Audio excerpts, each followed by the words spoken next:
வணக்கம். இன்றைக்கி நம்ம பார்க்க போகிற சமையல் ஆடி வெள்ளி ஸ்பெஷலாக ஜவ்வரிசி சேமியா பாயாசமும் பருப்பு வடையும் எப்படி செய்யலாங்கிறத பார்க்கலாம்.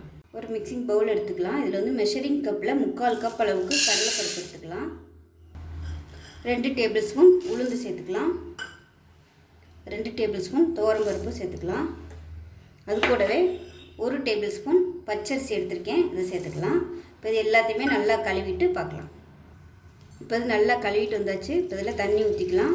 ரொம்ப தண்ணி ஊற்றிடுவோன்னா கொஞ்சம் மூழ்கிற அளவு மட்டும் தண்ணி ஊற்றிக்கோங்க. ஊற்றிட்டு இது நல்லா ஒரு 2லேருந்து ஒரு 3 மணி நேரம் ஊறட்டும். டைம் இருந்தால் 3 மணி நேரம் நல்லா ஊற வச்சுக்கோங்க, இல்லைன்னா ஒரு 2 மணி நேரம் ஊறட்டும். இப்போ இது ஊறினதுக்கப்புறம் பார்க்கலாம். இப்போ வந்து ஒரு குக்கர் எடுத்துக்கலாம். இது வந்து கொஞ்சமாக எண்ணெய் விட்டுக்கோங்க. நம்ம வந்து முந்திரி பருப்பு கிஸ்மிஸ் பழம் ஃபஸ்ட்டு இதை வறுத்துட்டு அதுக்கப்புறமா நான் ஜவ்வரிசியையும் சேமியாவையும் வறுத்துக்கலாம். இப்போ பாருங்கள், ஃபஸ்ட்டு வந்து நம்ம முந்திரி பருப்பை வறுத்து எடுத்துக்கலாம். ஏற்கனவே வறுத்த முந்திரி பருப்பு தான், இதனால நம்ம லைட்டாக எண்ணெயில் வந்து நெய்யில் வறுத்துக்கலாம். முந்திரி பருப்பு நல்லா சிவக்க ஆரம்பிச்சிருச்சு. இப்போ கிஸ்மிஸ் பழம் சேர்த்துக்கலாம். முதலே வந்து இந்த கிஸ்மிஸ் பழத்தை சேர்த்துட்டோம்னா அது ரொம்ப அப்படியே கருகி போயிடும். அதனால் லாஸ்ட்டாக வந்து எடுக்க போயில இந்த பழத்தை கிஸ்மிஸ் பழத்தை சேர்த்து நல்லா பொரிஞ்சு வரையில் எடுத்துக்கலாம். பாருங்கள், எல்லாமே நல்லா சிவந்துருச்சு. எடுத்துடலாம். எடுத்து தனியாக வேறு பிளேட்டுக்கு மாற்றிக்கலாம். கிஸ்மிஸ் பழம் வந்து சட்டுன்னு கருகி போயிடும். இப்போ சேமியா சேர்த்துக்கலாம். நீங்கள் வந்து எந்த டம்ளரில் அளக்குறீங்களோ அதே டம்ளரில் ஒரு 1/4 டம்ளர் அளவுக்கு சேமியா சேர்த்துக்கலாம். நான் வந்து ஒரு 3லேருந்து ஒரு 4 பேர் சாப்பிட்ற அளவுக்கு தான் பாயாசம் பண்ணுறேன். 50 கிராம் ஜவ்வரிசி எடுத்திருக்கேன். இது வந்து நல்லா சிவக்கட்டும். இப்போ இதை வந்து எடுத்துடலாம். இப்போ இதில் 50 கிராம் அளவுக்கு ஜவ்வரிசி சேர்த்துக்கலாம். இது வந்து மாவு ஜவ்வரிசி, அதனால் இது வந்து ஊற வைக்கிறேன்னு அவசியம் இல்லை. இந்த டம்ளரில் இது வந்து 100 mlக்கு வந்து கரெக்டாக பிடிக்கும். இந்த டம்ளரில் 1/2 டம்ளர் அளவுக்கு ஜவ்வரிசி எடுத்திருக்கேன், மாவு ஜவ்வரிசி. இதே டம்ளரில் ஒரு 1/4 டம்ளர் வர மாதிரி சேமியா எடுத்திருக்கேன்.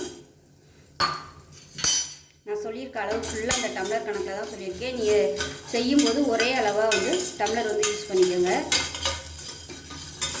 இந்த ஜவ்வரிசி நல்லா பொரிஞ்சு வரட்டும். வறுத்துட்டோம்னா ஜவ்வரிசி வந்து ஒன்றோட ஒன்று ஒட்டாது, நல்லாயிருக்கும் தனித்தனியாக. ஜவ்வரிசி நல்லா பொரிஞ்சிருச்சு, அமர்த்திடலாம். இப்போ எந்த கப்பில் நம்ம வந்து ஜவ்வரிசி இழந்தோமோ அதே கப்பில் 2 கப் அளவுக்கு தண்ணி சேர்த்துக்கலாம்.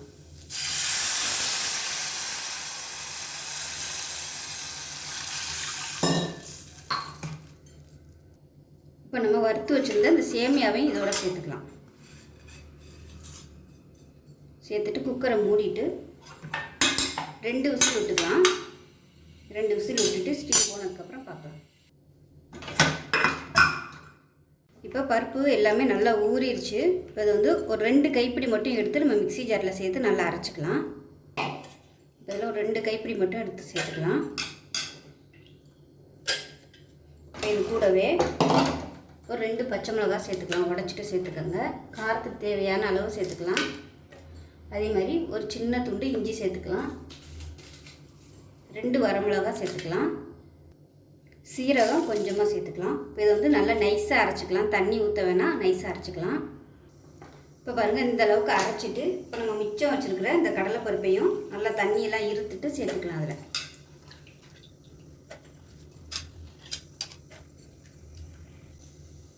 இதில் தேவையான அளவுக்கு உப்பு சேர்த்துக்கலாம். உப்பு சேர்த்துட்டு தண்ணி ஊற்ற வேணால் நல்லா குறைன்னு அரைச்சிக்கலாம். இப்போ பாருங்கள், நல்லா நைஸாக அரைச்சாச்சு. அதாவது ரொம்ப நைஸாக இல்லை, குறைன்னு இருக்குது. எந்த அளவுக்கு குறைன்னு இருக்கோ அந்த அளவுக்கு வடை வந்து நல்லா கிறிஸ்பியாக வரும். ரொம்ப நைஸாக அரைச்சிட்டிங்கன்னா வடையுமே பார்த்திங்கன்னா ரொம்ப ஹார்டாக இருக்கும்.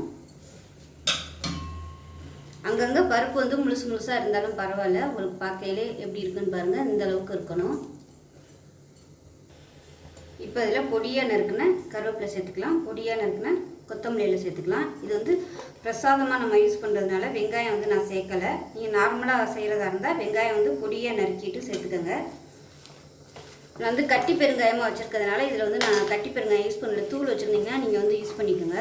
இப்போ இதை வந்து நல்லா கலந்து விட்டுக்கலாம். ஒருவேளை உங்களுக்கு வந்து உருண்டை பிடிக்க வரலை அப்படின்னு நினச்சிங்கன்னா கொஞ்சமாக அரிசி மாவு வந்து சேர்த்து பிசைஞ்சுக்கிட்டிங்கன்னா உங்களுக்கு வந்து உருண்டை பிடிக்க வந்துடும். ஒருவேளை தண்ணி வந்து எக்ஸ்ட்ரா கூடிருச்சு அப்படின்னா இது நீங்கள் அரிசி மாவு வந்து சேர்த்துக்கோங்க. பார்த்திங்கன்னா நல்லா உருண்டை பிடிக்க வருது. இந்த மாதிரி இருக்கணும். இல்லைன்னா உங்களுக்கு வந்து அரிசி மாவு சேர்த்து நீங்கள் பிசைஞ்சிக்கலாம். இப்போ பார்த்திங்கன்னா அரைச்ச பருப்பு எல்லாத்தையுமே இந்த மாதிரி உருண்டையாக எடுத்து வச்சுருக்கேன். எண்ணெய் காஞ்சதை நம்ம தட்டி போடுறதுக்கு கரெக்டாக இருக்கும். இந்த பாருங்கள், இந்த சைஸுக்கு வந்து எல்லாத்தையும் நம்ம கையில் வந்து தட்டி ரெடி பண்ணி வச்சுக்கலாம். இப்போ எண்ணெய் நல்லா சூடு ஏறிடுச்சு. இப்போ ஒவ்வொரு வடையாக நம்ம போட்டுடலாம். அடுப்பு வந்து நல்லா மீடியமாக வச்சுக்கோங்க.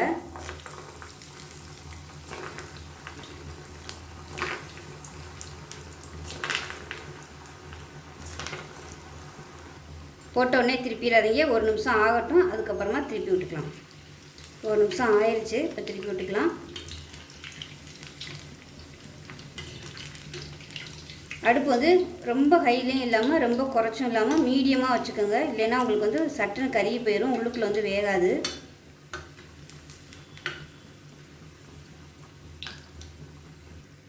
இப்போ பாருங்கள், வடை நல்லா செவந்து வந்துருச்சு. இதுக்கு மேலேயும் செவக்க விடணும்னு நினச்சிங்கன்னா நீங்கள் உங்களோட விருப்பம் தான். நான் இதோட எடுத்துக்கிறேன். அதே மாதிரி இந்த பபுள்ஸும் பார்த்திங்கன்னா நல்லா கொஞ்சம் அப்படியே அரிசி சேர்த்துருக்கனால வடை வந்து அந்தளவுக்கு எண்ணெயும் குடிக்காது, நல்லாயிருக்கும் ட்ரையாக. உங்களுக்கு பார்க்கையிலே தெரியும் பாருங்கள் எந்த அளவுக்கு ட்ரையாக இருக்குன்னு. இப்போ இதே மாதிரியே மிச்சம் இருக்கிறதையும் போட்டு எடுத்துக்கலாம். இப்போ பாயசம் வச்சுருந்தது எப்படி இருக்குன்னு பார்க்கலாம். இப்போ கேஸ் ஆன் பண்ணிக்கோங்க. பார்த்திங்கன்னா கரெக்டான இதில் வந்து வெந்திருக்குது. இப்போ நம்ம மறுபடியும் பால் ஊற்றி கொதிக்க விடையில் அந்த மிச்சம் இருக்கிறதும் கொஞ்சம் நல்லா வெந்துடும். ஜவ்வரிசி மட்டும் பாதி வெந்திருக்கு, பாதி அங்கங்கே அப்படியே வெள்ளையாக தெரியுது. இதில் வந்து 1/4 லிட்டர் பால், அதாவது 250 ml பால் வந்து காய வச்ச பால் வந்து சேர்த்துக்கலாம். அதோட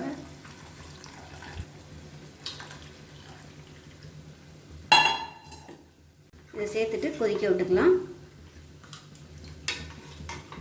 ஒரு 2 நிமிஷம் கொதிக்கட்டும். அதுக்கப்புறமா நம்ம ஜீனி சேர்த்துக்கலாம். ஏன்னா இன்னும் ஜவ்வரிசி வந்து இன்னும் வேகலை, கொஞ்சம் வேகணும். அதனால் வெந்ததுக்கப்புறமா நம்ம ஜீனியை சேர்த்துக்கலாம்.